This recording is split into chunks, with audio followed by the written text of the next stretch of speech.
Hey, what's up y'all? I'm Sam Talbot, author of 100% Real, and today I'm going to show you one of my favorite recipes from the book, an open-faced sweet potato sandwich.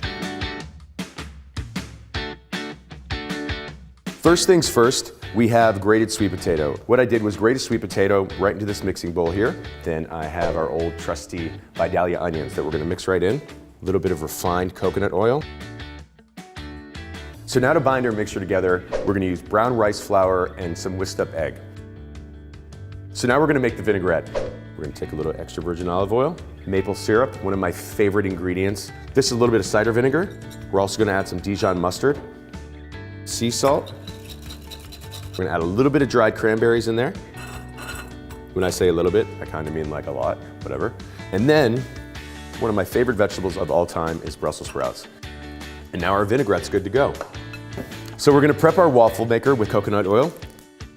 We're going to take our scoop of the sweet potato onion mixture, just like that. Doesn't have to be perfect, and I would recommend not closing it too tight, just kind of let gravity do its thing. Our sweet potato waffle has been cooking for about 10 minutes, and you can see that's exactly what we're looking for. We have some beautiful smoked ham, black pepper, a little bit of extra salt, and now we're just going to put Brussels sprout cranberry slaw right on top.